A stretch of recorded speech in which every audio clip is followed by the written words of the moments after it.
Hey, welcome to Amanda's Book Corner. I'm Amanda, and this is my review of A Master of Djinn by Djèlí Clark. A Master of Djinn is the first full-length novel in the Dead Djinn Universe series. However, it's preceded by 3 novellas. Now, I'll admit up front, I have not read the first 3 novellas. I went into this full-length novel completely blind and not previously being familiar with the characters or with the world or with the way the djinn and the magic and everything work. But that was no hindrance for me because I actually really loved this book from the very first chapter. I listened to the audiobook, and I will say right now, the narrator did an amazing job. But whether it's due to the author or the narrator or both, from the very first chapter, I was completely hooked by the story.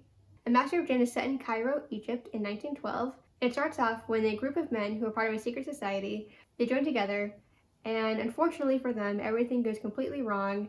The man that they named their society after, Al-Jahiz, he comes back and apparently is angry that they're using his name, and he murders all of them. And not just any normal murder, he burns them alive, and yet only their bodies are burned. Their clothing is fine. Everything around them is fine. That is some wild magic right there. From there on, the rest of the book follows Agent Fatma. Agent Fatma works for the Ministry of Alchemy, Enchantment, and Supernatural Elements. And she's completely used to working with djinn and other magical beings as she completes her cases. With this case, though, it's particularly tricky, and it features some things that she's never seen before. Although she's worked solo up to this point, she ends up being assigned a partner. Her name is Hadia, and the two have to work together to solve this case before the whole city gets taken over. Fatma also gets some help from her girlfriend, Siti. Well, maybe not girlfriend, but they're definitely in a relationship of some kind. Siti is not an agent at the ministry, but she is someone who has certain skills that can be quite helpful during this case. So Agent Fatma, Agent Hadia, and sometimes Siti go all over Cairo, hunting down clues, talking to the right people, and trying to work out who is impersonating Al-Jahiz, what kind of magic they're using, and how they're able to control the djinn around them. So there's a lot I love about this book. Probably the first thing that drew me to it is just the title and the fact that it includes djinn. I've kind of started getting more interested in djinn lately.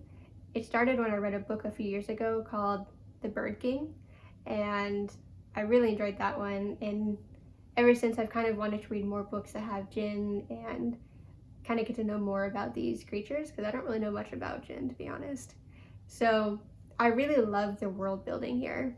It's really interesting to see how in this world, although it looks a lot like our normal one with, we have Cairo, we have England, we have the United States of America across the Atlantic, the geography is mostly the same, but I like how in this world, these people are living alongside djinn, and these djinn, they live among them, they work together, and it's just a more integrated society with these magical creatures.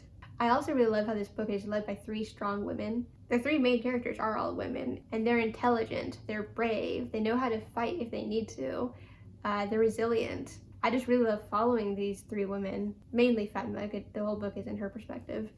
But I don't know, I just thought it was really great to see these women who were able to do so much. And this is at a time when it's mostly men who are doing investigations of this kind.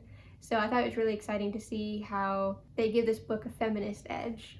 And although I would describe Fatma as a feminist and someone who's very forward-thinking and she likes to wear the suits and everything, she definitely has to be put in her place by Hadia at one point, because early on, Fatma is very hostile towards Hadia and doesn't want to have a partner, and she doesn't want to be a sort of mentor to her new partner.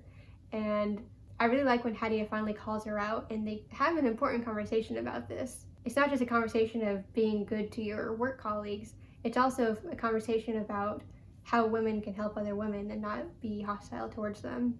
This book also gets into some politics and legal things. We see the world leaders that are banding together and trying to figure out what's happening.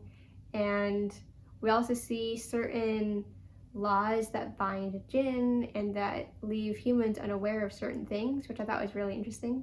I also really love the relationship between Fatma and Siti. It brings some good LGBTQ plus representation to this book, and I really like seeing their relationship develop and unfold. And especially when certain revelations come about, maybe halfway through the book, I like how they're able to deal with that and still find a path forward for them together. I think they're a great couple, and not just as a couple, I think they're both great characters on their own, especially Siti. Siti is possibly my favorite actually in the whole book. She's really fun and fierce, and I love her.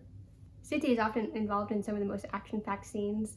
This is a really exciting and action-packed book, actually, and I just love seeing these women go all around the city and uncovering secrets, but also uncovering dangers and some pretty freaky things that are going on.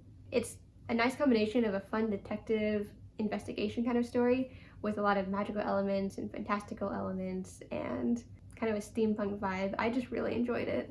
I really love the ending too, but unfortunately I can't tell you because of spoilers, but I did really like how everything unfolded at the end, and when you finally figure out what's going on with Al-Jahiz and what their motivations are, and then the way everything comes down at the end.